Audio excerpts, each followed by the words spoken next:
We have lost a fortune dealing with China. We gave them hundreds of billions of dollars year in and year out.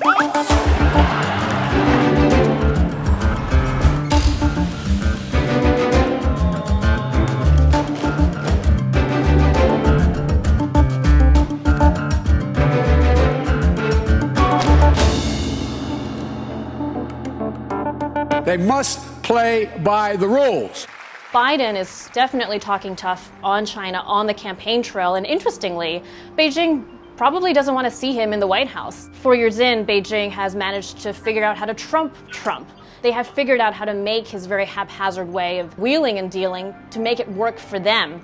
Trump has pulled the U.S. out of a number of international bodies and agreements. He's pulled funding from the WHO. Lately, he's been threatening to back out of the WTO. He's taken the U.S. out of the UN Human Rights Council.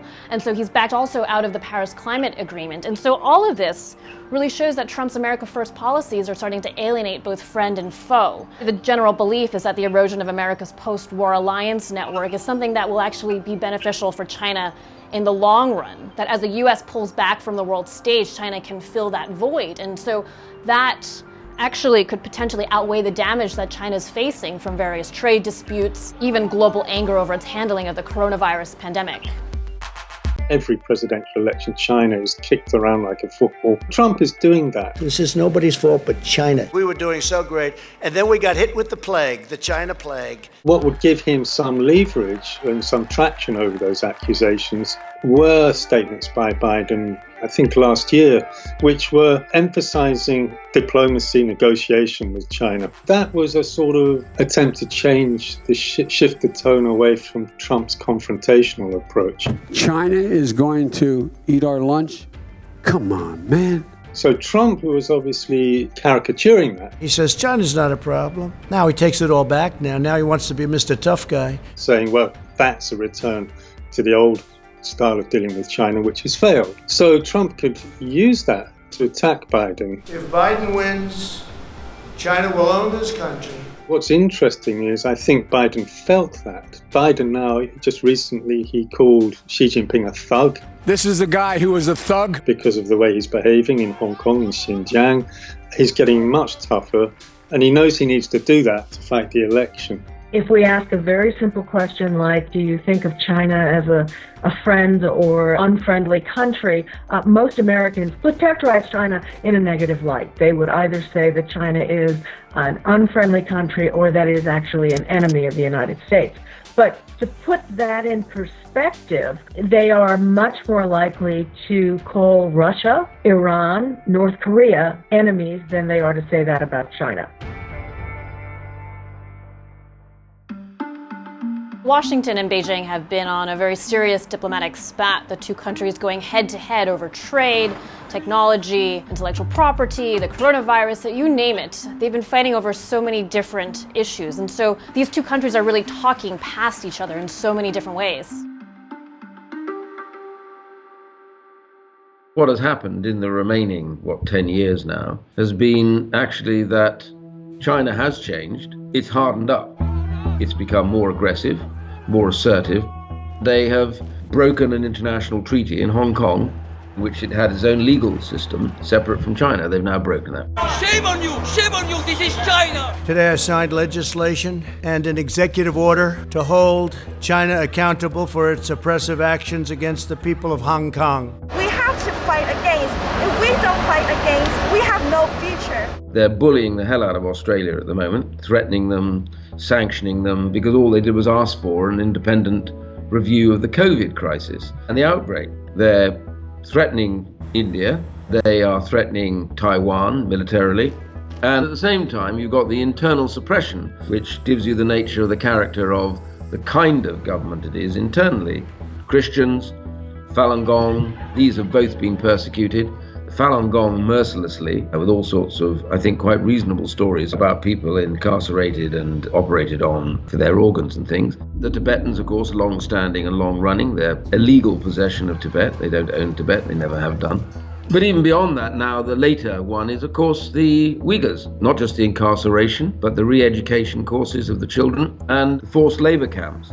And then we discovered detailed data on the forced sterilization of Uyghur women and their incarceration.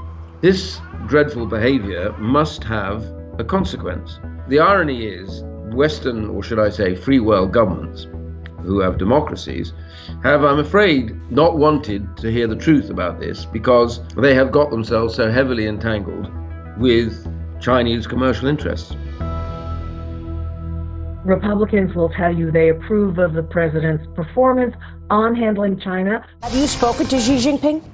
I have a very good relationship, but right now, I don't want to speak to him. If you look at some of the specifics, I think tariffs was a real problem for him with lots of Americans because it may have felt emotionally the right thing to do, but when it came to the economic impact of it, it was a problem for some of the businesses that might have been the president's greatest supporters. For China, actually, they like having Trump in place. And China at first, back during the 2016 election, had really preferred Hillary Clinton. With her at the helm, she would have been a much more predictable leader. So even then, China knew that a White House led by Donald Trump would mean a period of absolute uncertainty. And so that did happen when Trump came into the White House. He was very brash, bombastic. He's still that way. And so Beijing was trying really hard to figure out what exactly he wanted. I think it is fair to say with Trump that, he's only in his fourth year in power, and the problems he's dealing with have really built up, certainly since China joined the WTO in 2001. The things that you'd have to look for on the economic front would be readjustment of the trade imbalance, reshoring of American jobs and industries to the US. Joe Biden's agenda is made in China. My agenda is made in the USA. All of those things he could claim that there is some sign that he's on the right track with those things. The U.S. finally said that it would not accept China's claims, its territorial claims in the South China Sea. This part of the world the U.S. sees as really very important for maintaining global security. And so the U.S., trying to maintain global peace, has continued to push on the issue, sending through warships, aircraft carriers through this region, making clear to Beijing that Washington will not stand for what Beijing claims to be its own. Trump has ratcheted up the pressure considerably on China with the sanctions on Hong Kong and so on. This president has led bold initiatives in nearly every corner of the world. In China, he's pulled back the curtain on the predatory aggression of the Chinese Communist Party. There's some signs coming from Beijing, some statements from the Deputy Foreign Minister saying, we're prepared to talk to the US, we want to talk, we want to avoid a crisis. There's not a lot of party difference on that question about China. On many things, Republicans and Democrats in the United States differ dramatically. We're talking about opinions that have been, I would say, probably in place for ever since the Communist Revolution. If you look at the actual strategy of the Trump administration, drawn up by the State Department, the National Security Advisor, and so on, those actually make a lot of sense. They're well thought through. There's a lot of evidence. The cases that are built up on China, what they see as China's misbehavior, bad behavior, with a lot of fairly rational, incremental responses. I don't think that Biden can go back to what was under Obama and George Bush and Clinton, which I think most people will have to admit failed. I think also if you look at issues such as trade disputes, then actually the Democrats have been tougher in many ways on China than the Republicans. There have been times during Trump's administration where he's wavered on China and it looked like he was going to do a bad deal, maybe driven by his personal interests or whatever, But what's interesting is it was the Democrats in Congress who said, no, you've got to be tough. Biden's approach will be very different and will be, I think, seen by most of America's allies as a welcome change because he will try to build coalitions and work with partners, which Trump claims to have tried to do, but his style has really alienated a lot of allies.